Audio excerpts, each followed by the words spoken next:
Hello everyone, I hope you are doing well. Today we start our new topic that is data abstraction.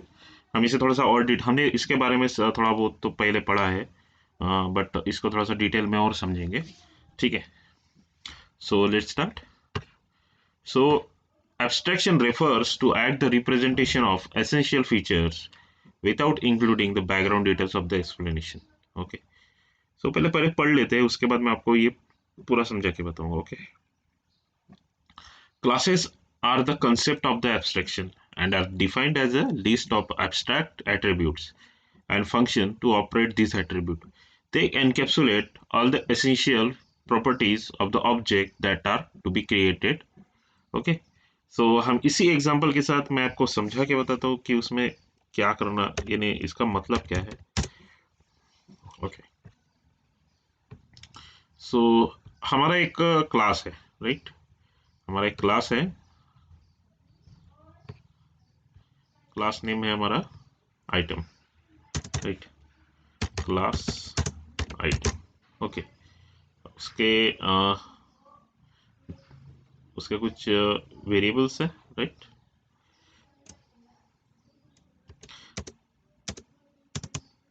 हमारे इसमें दो block होते हैं class में, private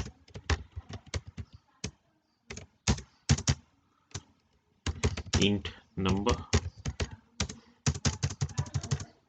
int cost. Okay, दो variable मैंने यहाँ पे डिक्लेयर किए जो कि प्राइवेट मेंबर्स है. एंड हमारे पब्लिक कौन से होंगे, एक दो मेंबर फंक्शंस हम यहाँ पे डिक्लेयर करेंगे. डिक्लेयर ही करेंगे, इसकी डेफिनेशन नहीं लिखेंगे इसमें. void get data and void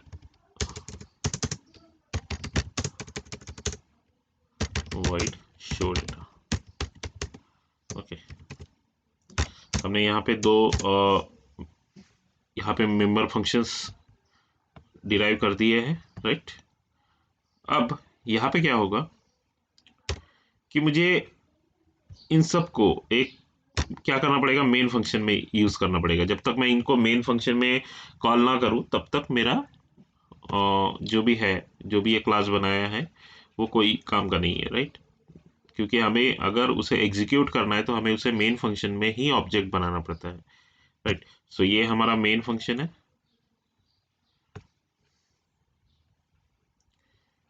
सो ये हमारा है main function, right.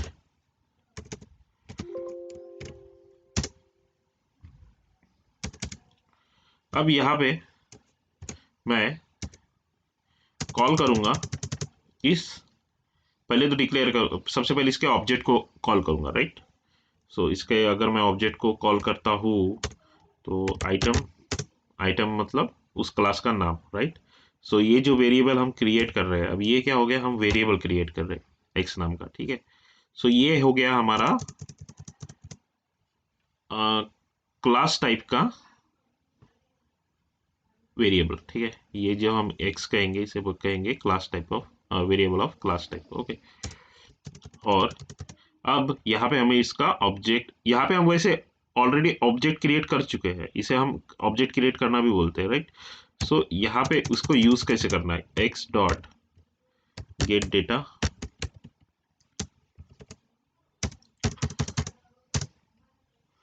void dot x dot show data. Okay, मैंने दो फंक्शन यूज किए यहाँ पे, राइट, जो कि क्लास में डिफाइंड है. क्योंकि अभी हमने इसका ऑब्जेक्ट क्रिएट किया है तो हमको अगर इस क्लास के मेंबर फंक्शंस को एक्सेस करना है तो उसके ऑब्जेक्ट क्रिएट करके उस फंक्शंस को कॉल करना पड़ेगा. सो हमने यहाँ पे एक्स नाम का ऑब्जेक्ट किया जो कि क्लास टाइप का वेरिएबल है और आइटम क्लास से बिलोंग करता है, ठीक है. सो अब यहाँ पे मैंने इस फंक्शन को यूज किया और इस फंक्शन को यूज किया, गेट डेटा और शो डेटा, राइट. सो यहाँ पे मैं यहाँ पे और थोड़ा सा इसमें चेंजेस करता हूँ, ठीक है, कि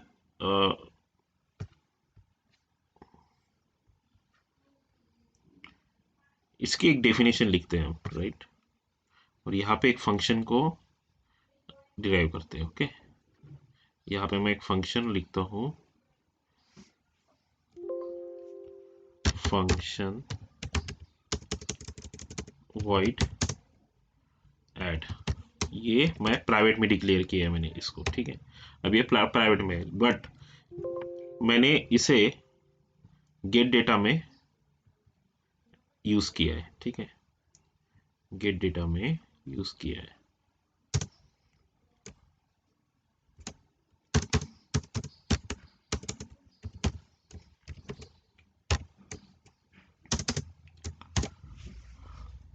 अब अगर मुझे यहाँ से मैं कोई भी वेरिएबल अगर पास करूंगा, अगर देखिए यहाँ पे, यहाँ से मैं इसको कॉल करूंगा, तो मैं सिर्फ ये फंक्शन को कॉल कर रहा हूँ, राइट, ये फंक्शन को कॉल कर रहा हूँ void गेट डेटा, बट उसके अंदर जो डेफिनेशन है वो वहां से ही एक्सेस होगी। यहाँ पे जो void add है, ये क्या, कहाँ पे मैंने डिक्लेयर किया है, प्राइवेट में। सो ये मुझे इस गेट डेटा, इस फंक्शन में, इस फंक्शन का काम है, राइट, इस फंक्शन को मुझे उसमें यूज करना है। बट मैं ये नहीं चाहता कि ये इसके जो डिटेल्स है या फिर इसके जो इंफॉर्मेशन है ये बाहर मेन में शो हो, राइट, या फिर मेन में कॉल हो। तो मैं क्या कर रहा हूँ कि सिर्फ एसेंशियल डेटा, मतलब जैसे कि void gate data and void show data, मैं इन दोनों को ही सिर्फ यहाँ पे डिक्लेयर कर रहा हूँ। बट अगर मुझे इसे एक्सेस करना है तो मैं इसके थ्रू यूज कर रहा हूँ, वैसे गेट डेटा को, गेट डेटा के थ्रू मैं ऐड फंक्शन को यूज कर रहा हूँ। बट यहाँ पे मुझे जरूरत नहीं है कि मैं इस ऐड को यहाँ पे शो करूँ, कोई ज़रूरत नहीं है, क्योंकि यहाँ पे उसका कोई यूज़ नहीं है ऑलरेडी। सो ये क्या है, अन इसेंशियल इंफॉर्मेशन है मेन के लिए। यहाँ पे हम सिर्फ वही इंफॉर्मेशन भेज रहे हैं जहाँ जो यूज़फुल हो, राइट, जो मेन फंक्शन के लिए इम्पोर्टेंट है। बाकी हमने क्या किया कि जैसे कि इंटीजर, अगर मैं यहाँ पे इंटीजर यूज़ कर रहा हूँ 2 नंबर का, सो मुझे कोई ज़रूरत नहीं है कि मैं इनको यहाँ पे डिक्लेयर करूँ, राइट। सो ये जो इंफॉर्मेशन है मैंने क्या कर दिया है, हाइड कर दिया है, राइट, इस इंफॉर्मेशन को हाइड कर दिया है। सो बट ये वाली इंफॉर्मेशन को हाइड तो कर दिया, लेकिन मैंने इसे एनकैप्सुलेट किया है इन फंक्शंस के साथ। कैसे? क्योंकि देखिए, जैसे अगर मैं गेट डेटा को यूज करता हूँ तो मैं इनडायरेक्टली void ऐड को भी तो यूज कर रहा हूँ, राइट, void ऐड को भी तो यूज कर रहा हूँ क्योंकि मैंने उसे गेट डेटा में यूज किया है। सो इनडायरेक्टली यहाँ पे तो मैं यूज कर रहा हूँ। सो ये क्या हो गए, इन दोनों के साथ हमने क्या किया, डेटा को पूरा एनकैप्सुलेट कर दिया, बट इंफॉर्मेशन वही शो की कि जो इंपॉर्टेंट है, राइट। सो हम इसी को कहते हैं डेटा एब्स्ट्रैक्शन, राइट। हमने सिर्फ एब्स्ट्रैक्ट डेटा को ही सेंड किया है, ना कि फुल्ली डेटा को, राइट। सो यही होता है डेटा एब्स्ट्रैक्शन, सिंपल थिंग। सो यही देखे, here is the item of the name, वही आप पढ़ लीजिए, ठीक है। सो देखिए यहाँ पे वेरिएबल हमने पास किया था गेट डेटा में, पुट डेटा में उसका रिजल्ट रिटर्न होगा, राइट। सो ये था हमारा data abstraction. Defining member function. अब मेंबर फंक्शन को डिफाइन करने के 2 तरीके होते हैं, एक होता है आउटसाइड द क्लास, एक होता है इनसाइड द क्लास। अब देखिए, ये इनसाइड द क्लास का तो हमने देख लिया था कि हम क्या करते थे, क्लास के अंदर ही उसकी डेफिनेशन लिखते थे, राइट। अब मैं आपको आउटसाइड द क्लास के बारे में बताता हूँ, ठीक है। सो इसे क्लियर कर देते हैं।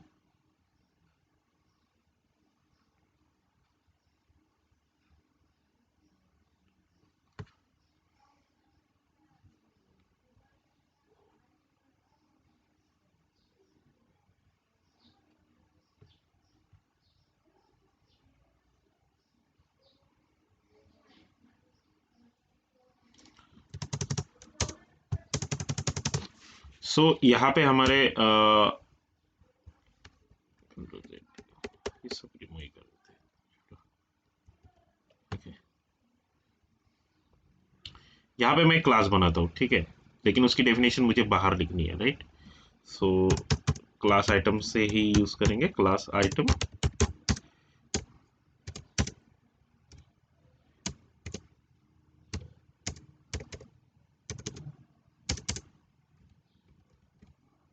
हम इसको इसमें करके देखते हैं। ओके, सो टर्बो सी में कंपाइलर में करके देखेंगे, आपको थोड़ा सा कोड भी ध्यान में आ जाएगा।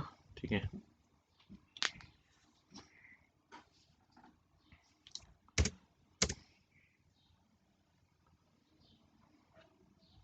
न्यू फाइल,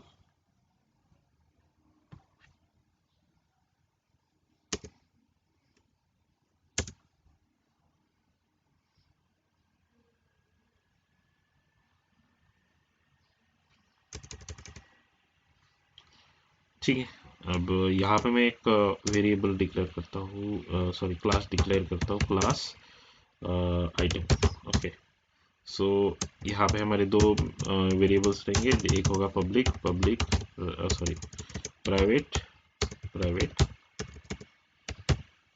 एंड यहाँ पे हम डिक्लेयर करेंगे int number and int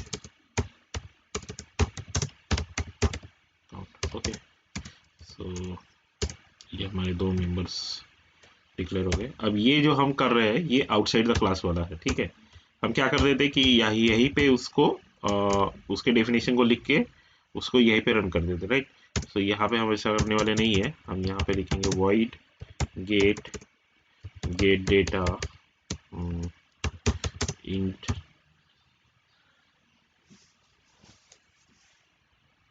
so void gate data, यहाँ पे हमें उसका में लिखना है नंबर एंड कॉस्ट, राइट। यहाँ पे हमारी इसकी डेफिनेशन रहेगी। So cost is equal to directly unit of number। Okay, so ये हो गया हमारा डेफिनेशन, राइट। अब मैं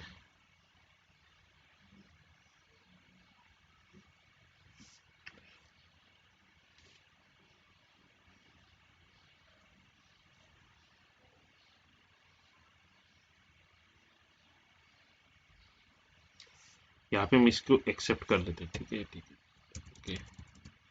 a इज इक्वल टू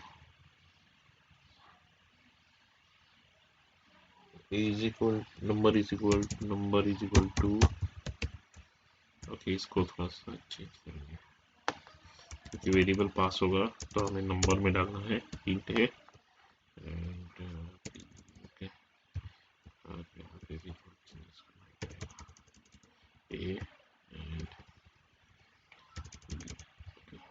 तो यहाँ पे हम इसका number is equal to a and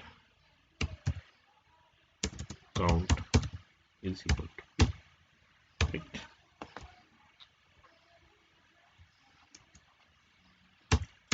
so void item scope resolution operator show data, right.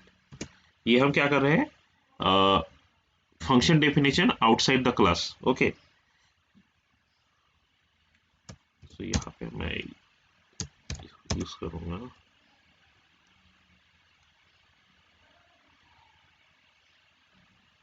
cout number is equal to a and cout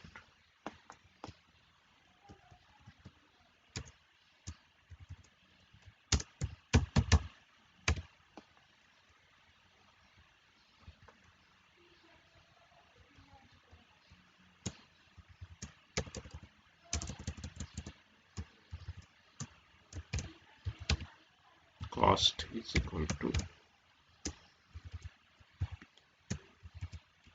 10। Okay,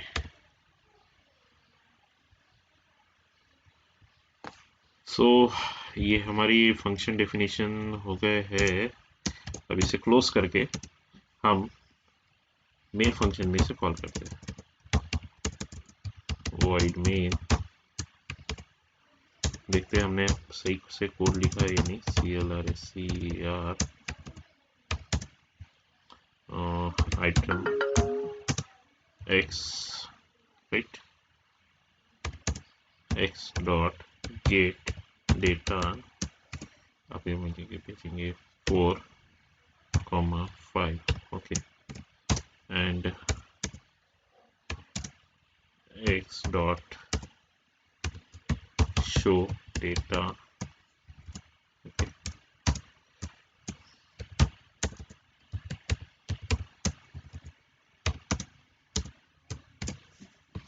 ठीक है, फिर से सेव कर देना है, ठीक है, सेव करने के बाद कंपाइल कर देना है। तो एरर शो कर रहा है कहाँ पे, अनडिफाइंड सिंबल ए, ओके, इसे हम ग्लोबल वेरिएबल की तरह यूज करेंगे।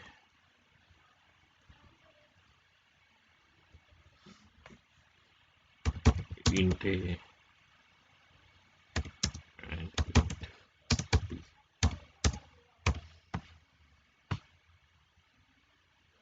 कंपाइल, ओके,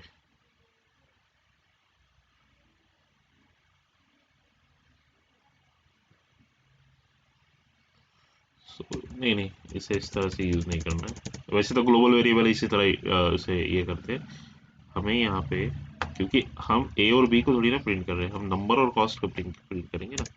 सो यहाँ पे हमें नंबर करना है, यहाँ पे हमें कॉस्ट करना है, कॉस्ट, ओके। सो कंपाइल करते हैं, कंपाइल, ठीक है, फिर भी एक एरर दिखा रहा है, कॉस्ट, अनडिफाइंड सिंबल कॉस्ट, क्या किया है हमने, काउंट किया है क्या, ओके, COUNT काउंट, नहीं काउंट, COUNT, ओके। सो कंपाइल, ओके, अब इसे रन करेंगे, देखिए 4 और 5। अब यहाँ पे हमने क्या किया है कि उसकी फंक्शन डेफिनेशन जो है वो एक एक क्लास में लिखा, राइट, एक फंक्शन में लिखा, बट उसको डिक्लेयर किया आउटसाइड द क्लास। तो सो हमें क्या करना है, इसका सिंटैक्स क्या है, जो भी उस क्लास वॉइड मतलब रिटर्न टाइप, क्लास का नाम, स्कोप रिजोल्यूशन ऑपरेटर, देन जो भी जिस फंक्शन की हमें डेफिनेशन लिखनी है वो, ठीक है। सो इस तरह से हम function outside the class use कर सकते हैं, राइट। सो चलो अभी हमारी स्लाइड की तरफ चलते हैं। सो हाँ, ये हो गया हमारा आउटसाइड द क्लास। इनसाइड के क्लास तो मैंने आपको पहले ही बता दिया था, जो भी हम क्लास के अंदर या बाहर ना लिखते हुए उसके फंक्शन की डेफिनेशन वहीं पे लिख लेते हैं, उसे हम इनसाइड द क्लास कहते हैं, ठीक है, सिंपल। अब मेमोरी एलोकेशन, अब यहाँ पे देखिए मेमोरी एलोकेशन बहुत इंपॉर्टेंट है इसका, राइट। सो हम फिर से पेन की तरफ चलेंगे। अब अगर जब भी कुछ भी जो भी एलिमेंट हम लिखते हैं, मैंने आपको पहले भी बताया है कि जो भी हम एलिमेंट मेन फंक्शन में लिखते हैं, मेन फंक्शन में लिखते हैं वो इनसाइड द क्लास एक्सेसिबल होता है, राइट। मतलब जैसे ही हम मेन में लिखते हैं उसको एक प्रॉपर मेमोरी अलोकेट होती है, राइट। सो जैसे ही मेमोरी अलोकेट होगी तो उस वो एक मेमोरी ब्लॉक में उस कुछ मेमोरी ऑक्यूपाई करेगा। सो क्लास और ऑब्जेक्ट्स के लिए भी कुछ मेमोरी अलोकेट होती है, राइट। सो वो किस तरह से होती है हम देखेंगे।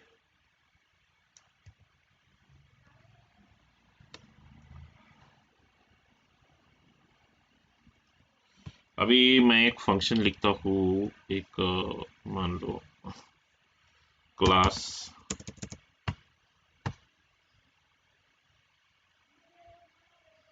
Class car, right.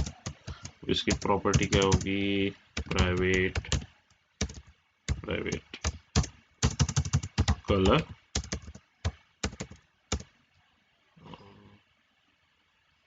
क्या कलर एंड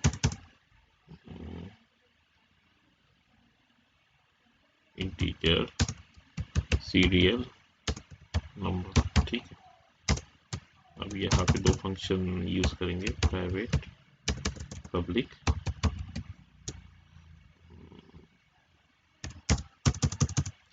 यहाँ पे लिखेंगे हम void drive, ठीक है। यहाँ पे कुछ डेफिनेशन होंगे, जैसे कि हम कलर को प्रिंट कर देंगे, ठीक है। cout color colour, okay, and cout cel, okay. So इस तरह से हम यहाँ पे इसको यूज करेंगे, ओके। सो ये हमारा क्लास हो गया, ठीक है। अब इसका एक मेन फंक्शन मैं बनाता हूँ अभी इस मेन फंक्शन में क्या होगा, मेन फंक्शन, ठीक है। ये हो गया हमारा मेन फंक्शन। अब यहाँ पे हम कार के ऑब्जेक्ट को क्रिएट करके उसके फंक्शन को कॉल करेंगे, कार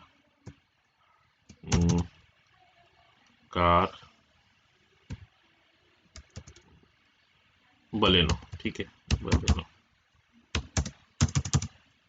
बलेनो डॉट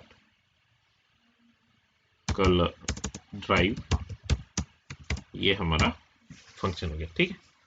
सो जैसे ही मैं ये दो लाइंस लिखता हूं तो इस क्लास को एक प्रॉपर मेमोरी एलोकेट होगी। कैसे, ये है हमारा मेमोरी ब्लॉक, ठीक है। ये मान लो कि एक हमारा मेन फंक्शन ही है, समझ लो एक टाइप से, बट वैसा अप्लीकेबल नहीं होता है, ठीक है। सो जैसे ही मैं प्रोग्राम को रन करूंगा या कंपाइल करूंगा, उसको एक प्रॉपर मेमोरी एलोकेट हो जाएगी, ठीक है।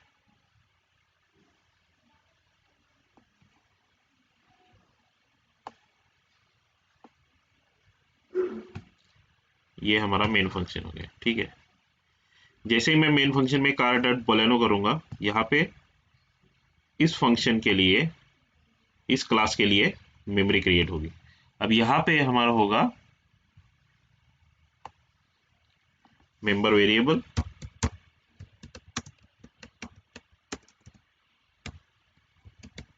एंड दूसरा होगा मेंबर फंक्शन।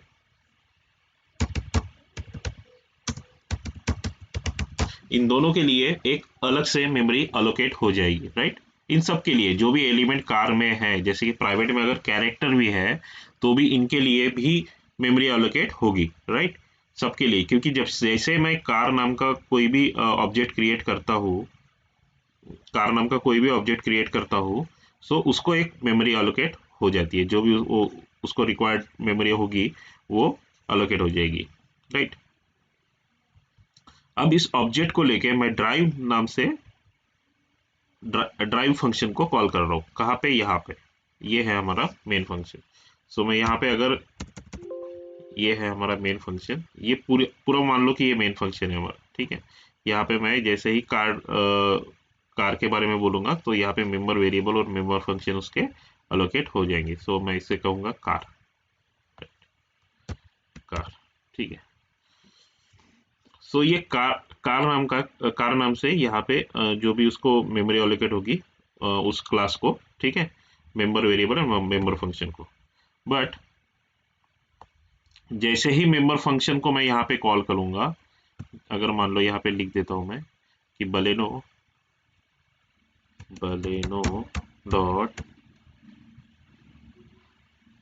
ड्राइव, तो इस बलेनो डॉट ड्राइव के लिए भी एक मेमोरी अलोकेट होगी, लेकिन मेंबर फंक्शन के अंदर ही, क्योंकि वो इस ऑब्जेक्ट को लेके ही जो भी ऑपरेशन करेगा वो फंक्शन में करेगा, ठीक है। सो यहाँ पे जैसे ही इस मेंबर फंक्शन को और एक मेमोरी अलोकेट होगी, क्योंकि हम उसके वेरिएबल्स यूज कर रहे हैं, राइट, उसके वेरिएबल्स यूज कर रहे हैं। सो इस मेंबर फंक्शन में हमारा जो भी डेफिनेशन रहेगा वो यहाँ पे एग्जीक्यूट होगा, राइट, फंक्शन डेफिनेशन,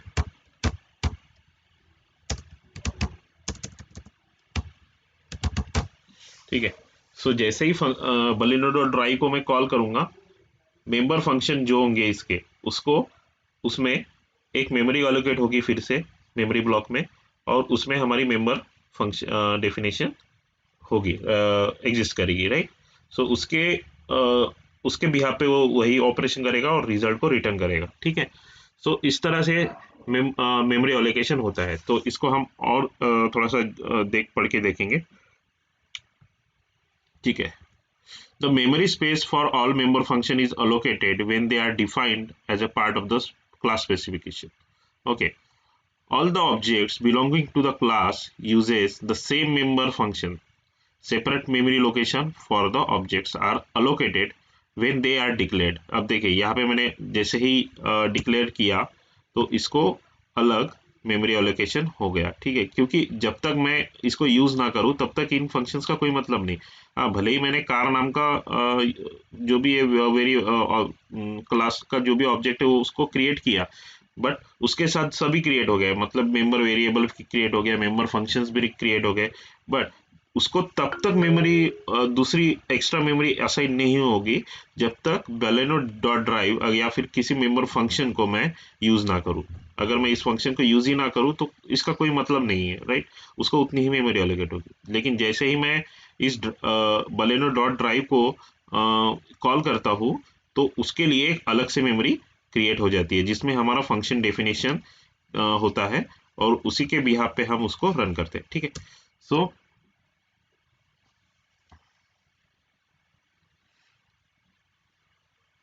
हाँ, तो देखिए when are declared separate memory locations for the objects are essential because the member variable will hold a different data values different objects।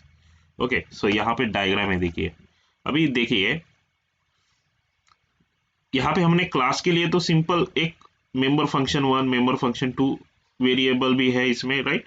सो इसके लिए तो हमने कॉमन, सबके लिए कॉमन एक ही लिया। लेकिन मैं अगर यहाँ पे कितने भी ऑब्जेक्ट क्रिएट करता हूँ तो जैसे जैसे मैं ऑब्जेक्ट क्रिएट करूंगा वैसे वैसे उसको मेमोरी सेम मेमोरी अलोकेट होती चलेगी, राइट। जैसे कि अगर मैंने सिर्फ ऑब्जेक्ट 1 के लिए अगर यूज किया, अगर मैंने सिर्फ बलेनो के लिए यूज किया तो उसके लिए सिर्फ बलेनो के लिए ही मेमोरी ऑब्जेक्ट क्रिएट होगा। अगर मैं वहाँ पे और एक यहाँ पे ऐड करता हूँ Alto dot drive, Alto dot drive, तो इसके लिए भी एक सेपरेट मेमोरी अलोकेट होगी। अब ये जो फंक्शन डेफिनेशन है ये किसके लिए काम करेगा, ये काम कर सॉरी ये किसके लिए काम करेगा,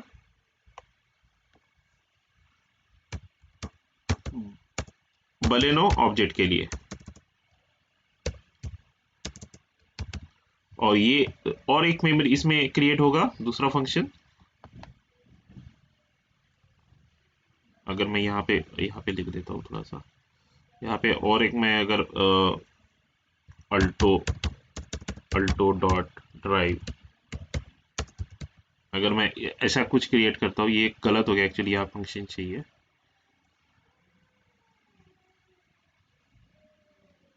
ये इस तरह होना चाहिए, ठीक है।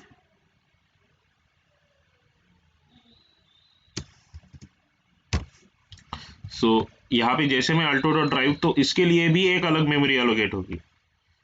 क्योंकि देखिए यहाँ पे हमें मेमोरी एलोकेट होती है ऑब्जेक्ट के लिए, इसके लिए क्लास के लिए तो होगी होगी, क्योंकि जो भी है ये कॉमन टू ऑल है। मेंबर उसके मेंबर वेरिएबल, कार के मेंबर वेरिएबल जैसे कि car colour and series number, and जो मेंबर फंक्शन है उसका जो वॉइड ड्राइव, ये दोनों भी दो सबके लिए ऑब्जेक्ट के लिए सेम ही होगी।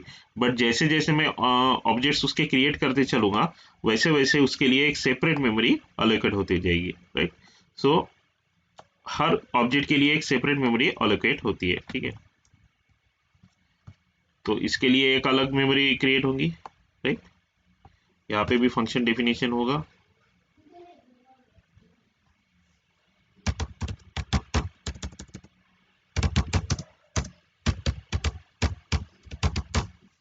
ठीक है।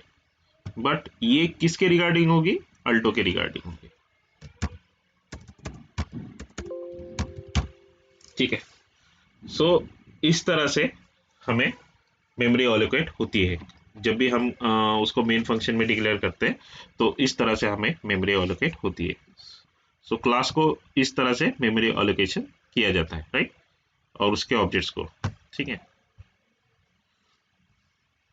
सो our next topic is